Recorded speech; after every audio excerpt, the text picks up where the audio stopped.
gold cars, $50 million dowry, $500 million divorces, and real gold C-3POs are just some of the ways Arab royalty flex their billions. Dubai's president, Abu Dhabi's emir, and supreme commander of the United Arab Emirates' army, Khalifa bin Zayed Al Nahyan, flashes cash in one of the world's flashiest cities. To stand out in the city with the world's tallest building, the Burj Khalifa, you have to do some spending. $15 billion is the bankroll as of the end of 2021, and here are some of the purchases. Cars, 200 of them. He has a bullet and bomb-proof $1.2 million Audi A8 LM and a purple $147,500 Mercedes-Benz A63. In terms of Lamborghinis, he has 7 Gallardos, 13 Huracans, and 21 Aventadors. There's a hefty McLaren section in Khalifa bin Zayed Al Nahyan's garage, 13 P1s, and 24 720Ss. He's got 7 LaFerraris. Whoa. Those go for $1.5 to $7 million apiece. A Koenigsegg Lykan Hypersport, many Mercedes and Pagani's, as well as many other models of the aforementioned brands. The grand total estimated value of his total collection? $100 million.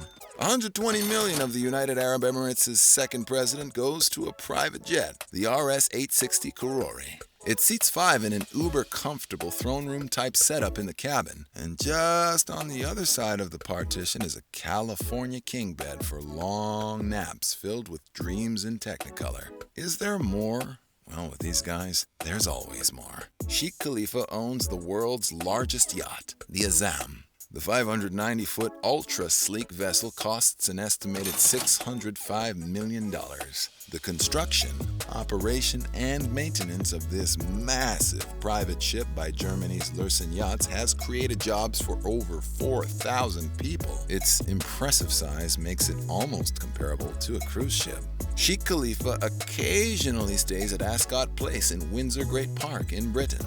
He bought it in 1989 for $23.7 million from Mick Flick, you know, the Mercedes-Benz heir. Its 400 acres are surely worth quite a bit more than that now, and the lake, grotto, and estate cottages must be a pleasant change from the sandstorms as well as the hustle and bustle of Dubai. But apparently, the English water was not quite up to royal standards, so he had underground tanks installed and had them filled with the mineral water from the spa town of Evian-les-Bains in the French Alps. Not coincidentally, this is where a great many other Abu Dhabi royals live. Gotta keep up, right? His famous neighbor at Ascot Place, the Queen at Windsor Castle.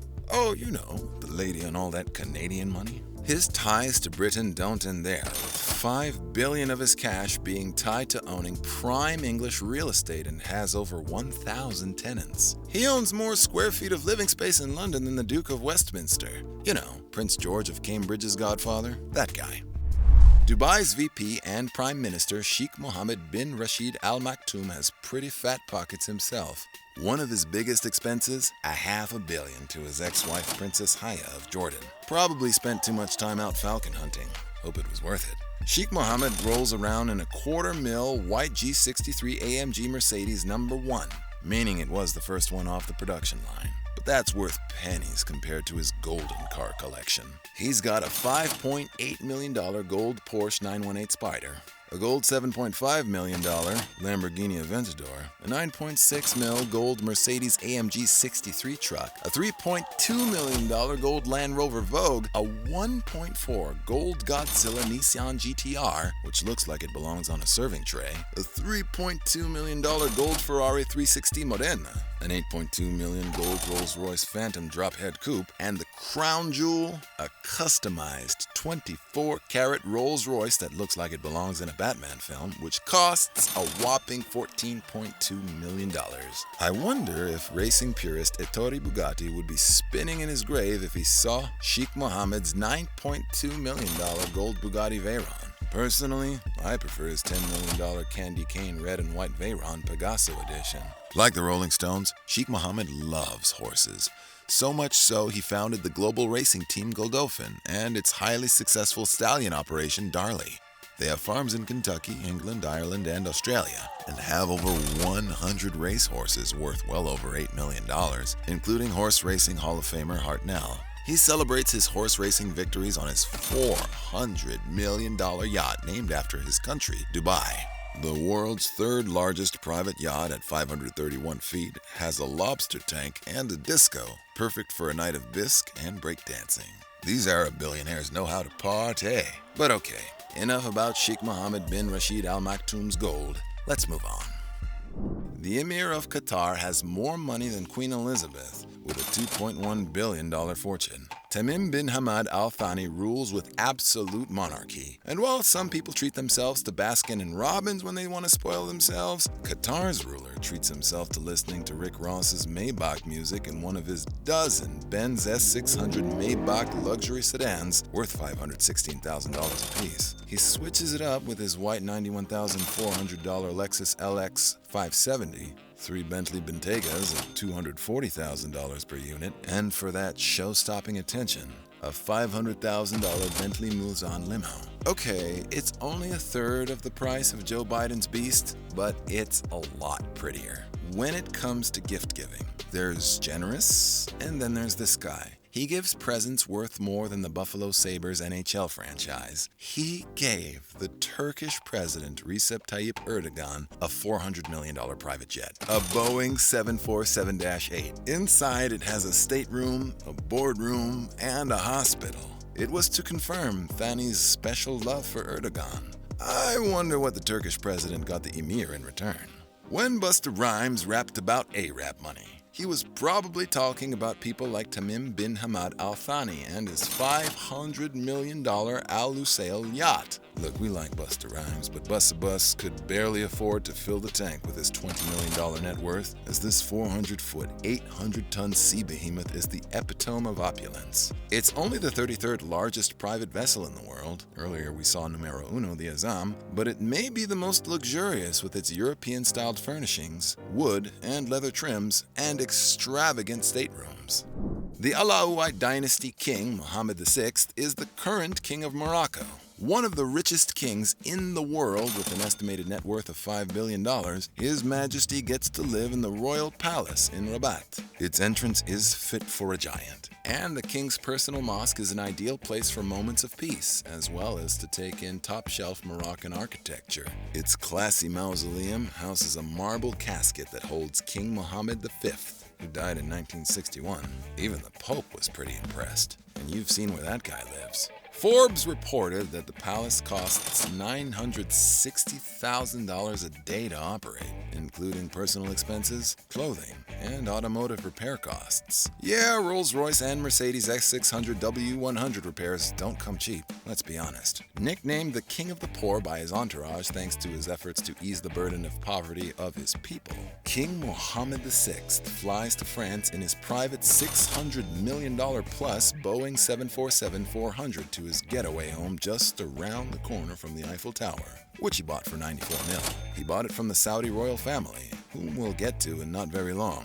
Real estate in France's capital goes for an average of $1,345.81 per square foot. So you know, at $94 million, it's a massive mansion. 12 bedrooms, a swimming pool, a games room, a private garden, and private parking round out the purchase. With Paris parking spots costing around 40 grand, it'd be nice to have one in the heart of the City of Light.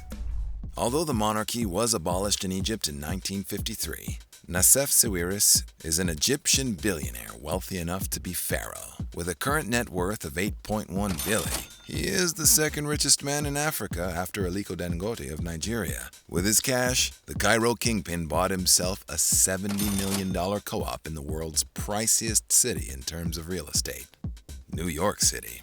The purchase of 960 Fifth Avenue for that price is the largest deal for a co-op in that city's history, topping David Geffen's $54 million Fifth Avenue purchase in 2012. Now that he lives right next to Macy's, he has 5 fireplaces for Santa to come down, 14 rooms for him to wander through to look for cookies, and a wraparound terrace so he can look down at Central Park and pretend he's watching a live-action version of Friends, or Sex and the City if that's his thing. The details on this family's Cairo property is a very tightly kept secret. He drives a relatively conservative $52,000 2019 Audi Q5. A little boring compared to the other cars we've seen in this video, but he makes up for it with his 240-foot Yala yacht, worth a hefty $80 million. And not just one, but two Gulfstream G650 private jets, worth a hefty $70 million apiece. That's more like it. Oh, how nice it would be to be able to sit on a couch while flying to New York City. Nothing like it, really. If you factor in all the wealth of all 15,000 members of Saudi's royal family, you're looking at $1.4 trillion. That crushes the British royal family's $28 billion. When most people talk in the trillions, they're talking about something to do with computer science or the wealth of entire first world nations, not a family. The oil juggernaut's bank accounts are mainly fueled by Saudi Aramco, and a lot of it is spent to keep you looking and keeping your eyes green with envy. Golden tissue boxes are just the tip of the iceberg. Let's start with Crown Prince Mohammed bin Salman. He ponied up $450.3 million for Salvator Mundi. That's an original painting by Leonardo da Vinci, by the way. At 3 different times, this painting has belonged to 3 different kings of England. It's nicknamed Jesus Christ, making it an oddly ironic purchase for someone of Muslim descent. Also known as MBS, Mohammed bin Salman paid $300 million for the world's most expensive home, France's Chateau Louis XIV. Royals seem to like to follow the footsteps of royals. In the same way Hollywood kingpin David Geffen set his sights and succeeded in living in movie mogul Jack L. Warner's Beverly Hills mansion, MBS succeeded in living in Louis the Great's castle. It's got a labyrinth like the house in The Shining, a farm, and a veggie garden. It's got a great many statues of a great many French nationals and a real gold statue of Star Wars' C-3PO? Okay. And the gold doesn't stop there. It's all over the house and adorns the massive fountain at the front gate. The number of bedrooms, 10. The amenities, like the pool and indoor cinema with reclining red leather seats, might I add. The wine cellar, all not too bad. But the icing on the cake, it's the moat that surrounds the property that gives it that timeless look of "we got money over here," along with a transparent underwater chamber to boot. You can slip downstairs to marvel at the fish on leather couches as you ponder your next major move. What's next for MBS and the Saudi royal family? Will they wish to buy the moon like George Bailey did in It's a Wonderful Life? If it was for sale, they'd buy it. But when you're that rich, you buy things that aren't for sale. MBS has been trying to buy Manchester United for quite some time and may be on the market to buy Newcastle United from the Premier League. They play, you know that video game, Club Manager, but in real life. What else when the world is not enough? Weddings are another way to burn up Saudi Arabian rials. 2017's royal wedding of 62-year-old Saudi Prince Sultan bin Salman to a 25-year-old bride with a never-ending dress was quite expensive. The convoy was 50 white Range Rovers long, white being the color of the king. The dowry to the bride and her family was a rumored $50 million, and the money apparently arrived in 30 or so suitcases off a bus that probably should have been a Brinks truck. Other gifts came off a chariot fit for Cinderella. The lavish ceremony took place at the Four Seasons Hotel in Kuwait at Burj Al Shaya. The gifts were diamonds, and more diamonds. Bin Salman bought himself a serene yacht from Russian vodka industrialist Yuri Shefler for $502 million. The 432-footer costs $49 million to run every year, which is $136,000 a day, or $5,650 per hour. It comes with a helipad and a chopper on the bow. 'Cause hey, when you're a Saud and you gotta go, you gotta go. Most upper-echelon millionaires and billionaires fly in small to mid-sized private jets. The Saud family kicks it up a notch. Prince Al-Waheed flies high in a luxury 747. Fueling it up ain't no problem when you've got a quarter of the Earth's known oil supply. The master bedroom, yeah, there's a master bedroom on the plane, has a shower that's, well, made of gold. And the king bed has white linens and at least 10 pillows. The $18.7 billion man also bought Donald Trump's 282-foot yacht in '91, the Trump Princess, for $20 million at the time, back when the real estate mogul needed quick cash. He renamed it the Kingdom 5KR.